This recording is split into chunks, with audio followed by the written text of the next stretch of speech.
स्वागत है हमारे इस YouTube चैनल साहित्य सहचर में।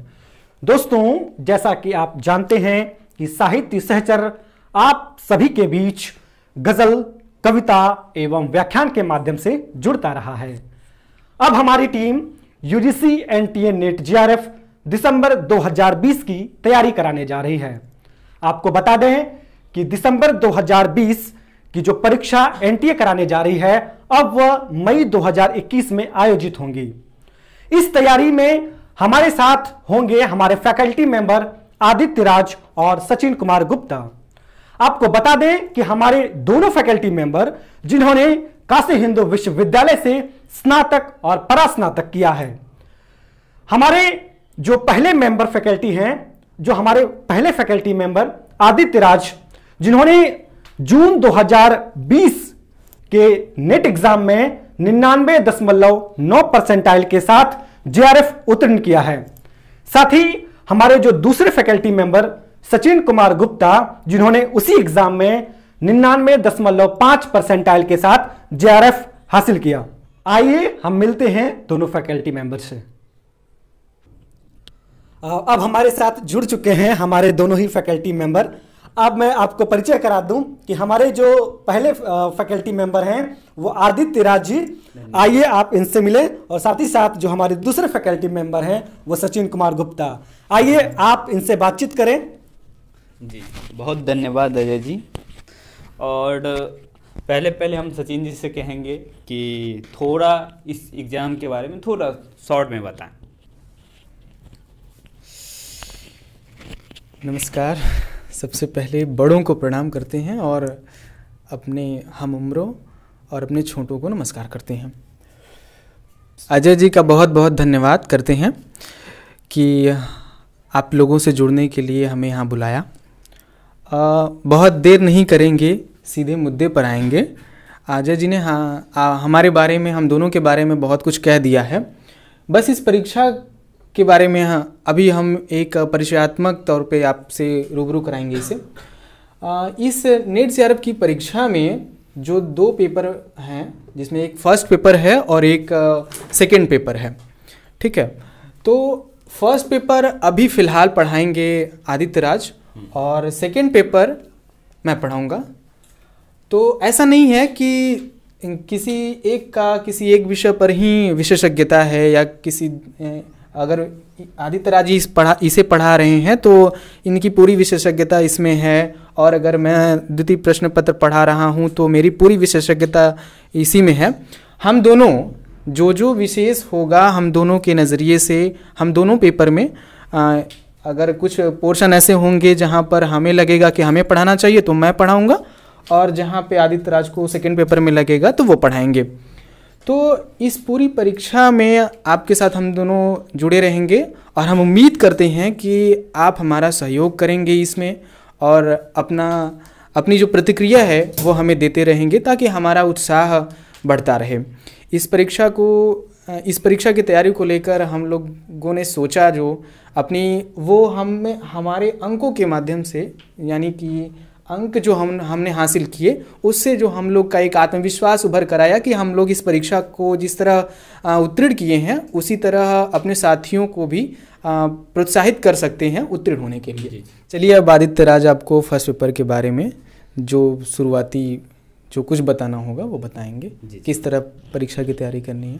जी, बहुत धन्यवाद सचिन जी। अब हम, जैसा कि सचिन ने कहा कि फर्स्ट पेपर का डिस्कशन करेंगे, ठीक है। तो इन सारी चीज़ों को ख़त्म करते हैं कि याद टेलीग्राम आपको ये बताते हैं। आप एक तो यूट्यूब चैनल हमारा सब्सक्राइब कर लें कि निरंतर जुड़े रहें, और साथ में हमारा टेलीग्राम चैनल से भी जुड़ें ताकि हम कोई भी सामग्री प्रोवाइड करते हैं तो आपको आसानी से मिल जाएगा, ठीक है। तो बढ़ते हैं आगे। फर्स्ट ऑफ ऑल, थोड़ा बहुत हो गई अपनी तारीफ, थोड़ी काम की बात कर लेते हैं, ठीक है। 99.9 या 99.5 आप लोग भी लाइए, ठीक है। और आप लोग भी आने वाले जनरेशन का सहयोग इसी तरह करें जिस तरह हम लोगों ने आप लोगों के बारे में सोचा। तो फर्स्ट ऑफ ऑल, जैसा कि सचिन ने कहा कि हम फर्स्ट पेपर बताएंगे आपको, तो देख लेते हैं फर्स्ट पेपर की क्या कंडीशन है। यहाँ फर्स्ट पेपर आखिर क्या है। तो देखिए यहां जो है आपको फर्स्ट पेपर में 50 क्वेश्चन पूछे जाते हैं और हर क्वेश्चन का वैल्यू 2 मार्क्स। इसका मतलब आपको 100 मार्क्स फर्स्ट पेपर दे सकता है। हालांकि आपको लाने की आवश्यकता नहीं है। इस 50 में से हमारी कोशिश रहेगी कि आप कम से कम 35 से 40 क्वेश्चन जरूर सही करें और आपको कम से कम 70 से 80 मार्क्स मिले। ठीक है, क्योंकि आप यदि हिंदी साहित्य से चाहते हैं कि जेआरएफ हो तो उसके लिए जरूरी यह है कि आपका जो टोटल मतलब first paper plus second paper में जो कुल क्वेश्चन है तकरीबन 100 से 105 सही होना चाहिए। 100 से 105, इससे अधिक की आवश्यकता नहीं होती है। तो यदि हमने कहा कि यहां से आप यदि 35 से 40 क्वेश्चन सही कर लेते हैं फर्स्ट पेपर से, और ये अमूमन बच्चे नहीं कर पाते हैं, 20, 22, 15 इस तरह के मार्क्स लाते हैं जिस वजह से उनका नहीं हो पाता है। ठीक है, लेकिन हम कोशिश करेंगे कि आप 35 अंक जरूर पाएं। ठीक, कम से कम 35 क्वेश्चन आप सही करें, मतलब कम से कम 70 अंक जरूर ले पाएं, क्योंकि यहां नेगेटिव मार्क्स नहीं है, इसीलिए आप 50 भी अटेम्प्ट कर सकते हैं, कोई गड़बड़ी वाली बात नहीं है। अब देखते हैं कि हमको पढ़ना क्या होगा, इसमें आखिर होता क्या है। तो पहले आपको यह बता होना चाहिए कि सिलेबस क्या है। सिलेबस में हमारे पास 10 चैप्टर है, जैसा कि कुल मिलाकर हमने कहा कि यहां 10 चैप्टर है। ठीक है, तो हमने कहा कि 35 क्वेश्चन हमें सही करना है। अब ये 35 क्वेश्चन ही क्यों हम कह रहे हैं, जरा गौर कीजिए। देखिए, हम आपको शिक्षण, शोध और बोध, अच्छा बोध नहीं, संप्रेषण, ठीक है, ये जो है ये अनसर्टेन रहता है। आप मतलब निश्चय नहीं रहता है कि ये यहां से कौन सा क्वेश्चन आएगा, तो हम इसको सबसे अंत में पढ़ाएंगे। क्यों? क्योंकि यहां जो है कुछ चीजें रटने लायक है। ठीक है, लेकिन अब मार्क्स कहां से आएगा? क्यों हम 35 कॉन्फिडेंसली कह दे रहे हैं? क्यों कह दे रहे हैं, इसके पीछे हमारे लॉजिक ये है। तो पहले लॉजिक की बात कर लेते हैं। युक्ति तर्क, आंकड़ों की व्याख्या, आईसीटी, इन्वायरमेंट, उच्च शिक्षा प्रणाली या गणितीय तर्क और बोध, कुल मिला के 7 चैप्टर, 1, 2, 3, 4, 5, 6, 7 चैप्टर आपके पास है। हर चैप्टर से आपके पास 5-5 क्वेश्चन आना है, वो 35 कंफर्म। आपको 35 मार्क्स हम चाहेंगे कि 35 क्वेश्चन आपका सही हो। बात रहा इन तीनों का, ठीक है, ये सबसे लास्ट में पढ़ाएंगे। इसमें कोशिश करेंगे कि यदि इसमें से 15 क्वेश्चन आपका आ रहा है तो कम से कम आप 7 से 8 जरूर सही करें। ठीक है, लेकिन इस 35 का गारंटी लेंगे हम कि आपका 35 का 35 सही हो। तो अब हम लोगों ने जिस तरह से एनालाइज कर लिया है कि क्या क्वेश्चन आ सकता है, क्या नहीं आ सकता है। तो देखिए, जहां तक लॉजिक की बात रही, ठीक है, बहुत छोटा सा सिलेबस, 5 क्वेश्चन, आंकड़ों की व्याख्या हर बार फिक्स 5 एक डाटा आता है और उससे आधारित क्वेश्चन पूछा जाता है और वो 5 क्वेश्चन रहता है, वो आपको 10 नंबर दे सकता है। कंप्यूटर का छोटा सा सिलेबस आपको 10 नंबर देगा। इन्वायरमेंट में हम देखते हैं कि जनरली पूछा जाता है कि डीजल हम कितना परसेंटेज यूज कर रहे हैं, पेट्रोल कितना परसेंटेज यूज कर रहे हैं, और ये जो डाटा आप सामान्य बुक में पढ़ेंगे वो पुराना डाटा 2017 का मिलेगा, 16 का मिलेगा, जिस पे हम बात नहीं करेंगे। हम आपको देंगे पूरा अपडेटेड डाटा जो होगा 2020 या 21 की। ठीक है, और इसी आधारित आपको क्वेश्चन पूछा जाएगा।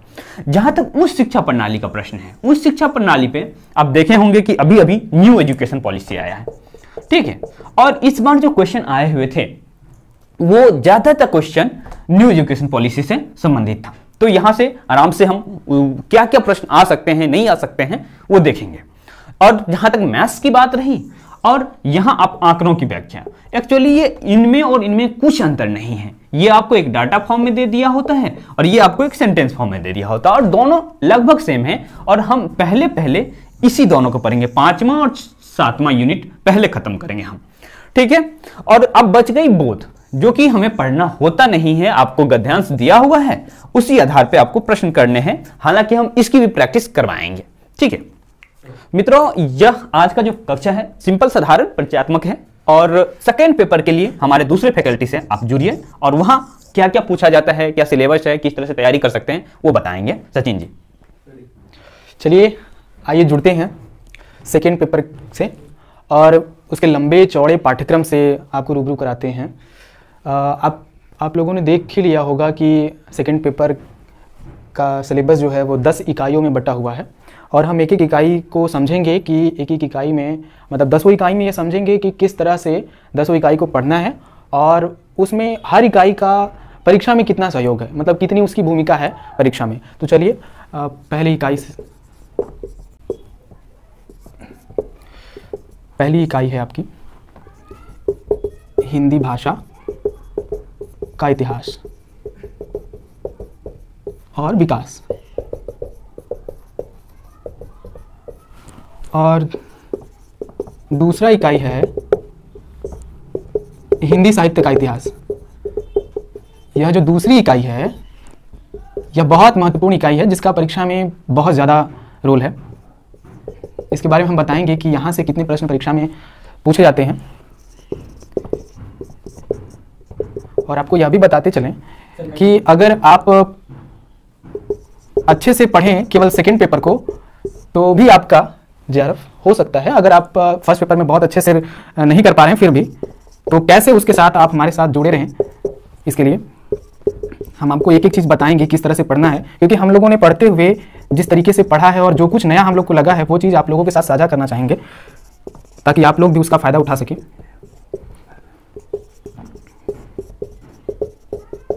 हिंदी कविता।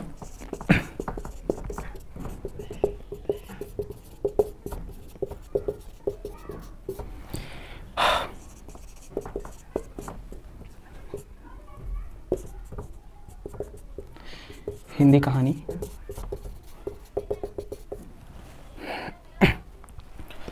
इधर चलिए लिख देते हैं।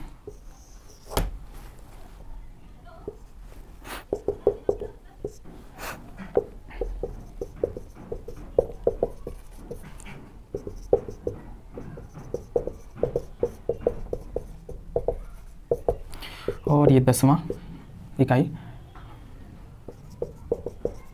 आत्मकथा,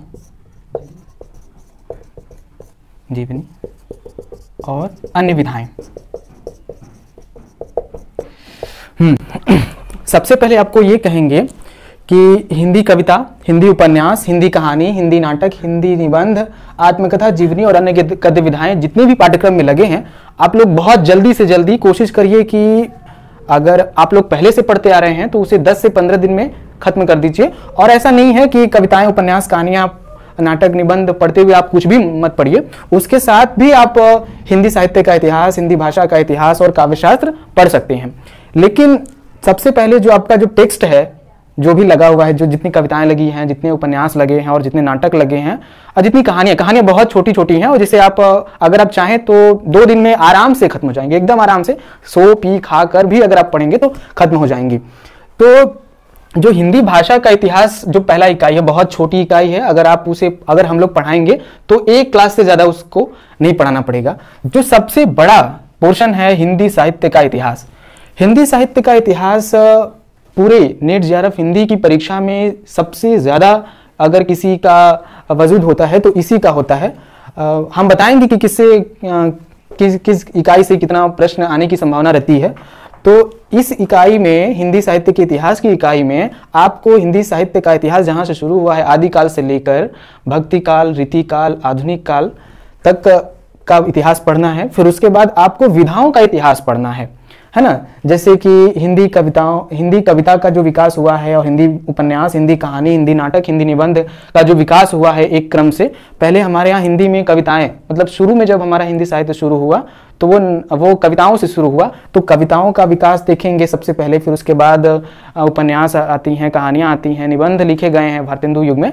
तो इस तरह हम देखेंगे कि किस तरह हिंदी साहित्य का इतिहास हुआ, फिर उसके साथ विधाओं का इतिहास किस तरह चला।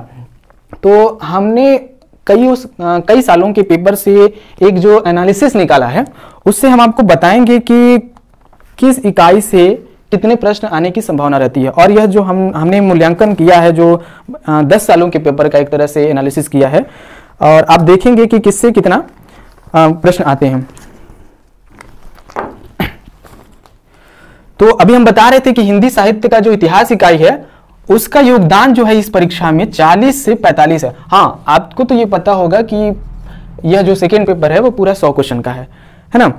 तो अभी हम बताएंगे कि किससे कितना प्रश्न आता है और आपको ये भी बताएंगे कि कितना अगर आप करते हैं तो आपका जो ये JRF है ये श्योर हो जाएगा।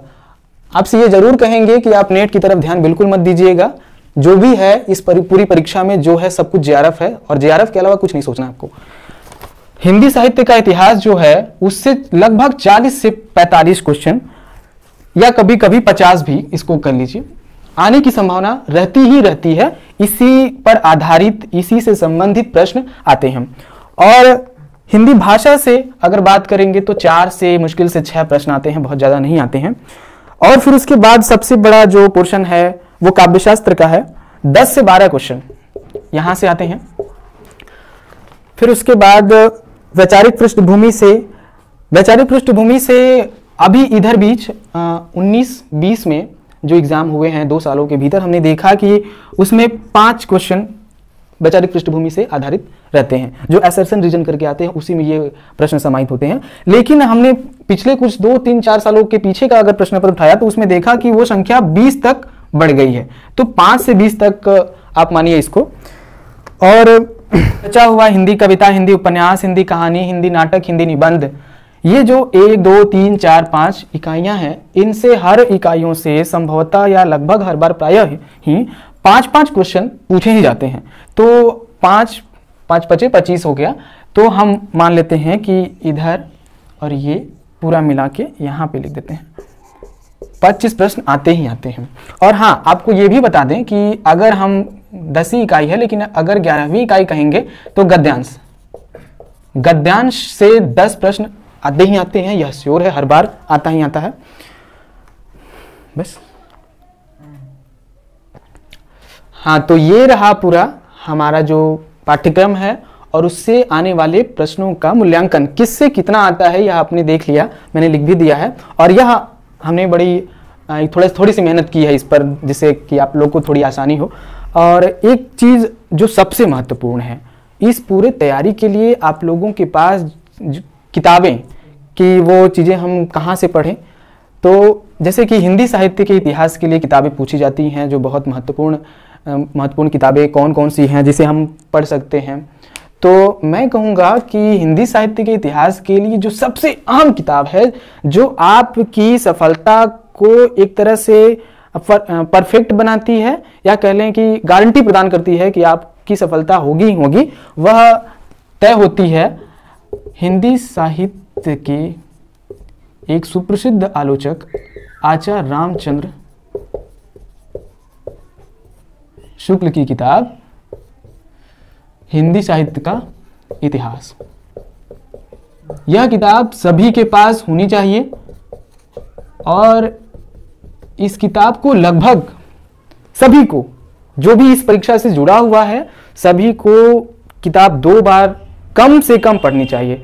आप चाहें तो इसको 2-3 बार, अगर जो पहली बार पढ़ेगा इस किताब को हो सकता है वो 2 बार में भी ना समझ पाए, इसलिए आपको 2 से 3 बार, जितनी बार पढ़ेंगे इस किताब की एक खासियत है कि हर बार आपको कुछ न कुछ नया ज़रूर देगी। तो इस किताब को आप पढ़िए और कई सारे जो सवाल हैं हम बताएंगे कि यह जो किताब है इस पूरी परीक्षा में इसका कितना योगदान है। अगर ये जो 40 से 45 क्वेश्चन मैं जिसकी बात कर रहा हूँ वह इस किताब का ज़्यादा से ज़्यादा हिस्सा कवर करती है, तो इसलिए यह किताब आपके पास होना बहुत आवश्यक है। फिर उसके बाद अगर हम दूसरी किताब बात करेंगे हिंदी साहित्य के इतिहास पर, क्योंकि यह पोर्शन बहुत बड़ा है और सबसे जरूरी इस पोर्शन को कंप्लीट करना है, तो और दूसरी किताब अगर हम कहेंगे तो वो दूसरी किताब होगी हिंदी साहित्य और संवेदना का विकास। हिंदी साहित्य और संवेदना का विकास, इसे लिखे हैं राम स्वरूप चतुर्वेदी। सॉरी, वो थोड़ा दिख नहीं रहा होगा लेकिन दिख जाएगा। हाँ, तो एक और किताब अगर आप पढ़ना चाहें तो पढ़ सकते हैं। मैं लिखूँ कहाँ? एक मिनट।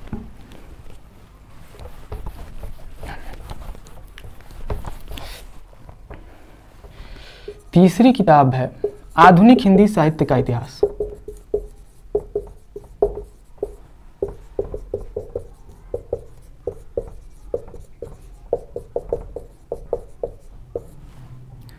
जिसे लिखा है बच्चन सिंह ने। इसे भी आप लोग पढ़ लीजिए। और इस पूरी परीक्षा का एक और हिस्सा जो अभी तक अछूता था, जिस किताब की मैं बात करने जा रहा हूँ, वो चौथी किताब है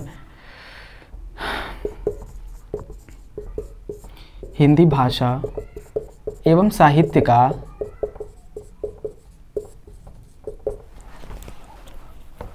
वस्तुनिष्ठ इतिहास।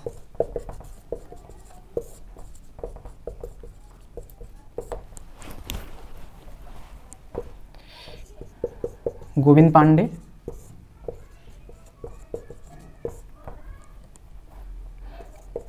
सरस्वती पांडे। हम रिकमेंड करेंगे कि आप इस किताब को भी ले लीजिए। और सबसे महत्वपूर्ण किताब आचार्य रामचंद्र शुक्ल वाली किताब है, जिसे आप ले सकते हैं। बहुत ज़रूरी है आपको ये लेना किताब। तो आज हम यह परिचयात्मक जो कुछ हमने आज इस विषय पर बात की है, आगे की कक्षाओं में हम बात करेंगे कि मतलब किसी इकाई पे बात करेंगे कि कौन सी इकाई को आगे लेकर हम पढ़ेंगे। अगली कक्षा में हम आगे की इकाइयों पर बात करेंगे, चर्चा करेंगे। धन्यवाद।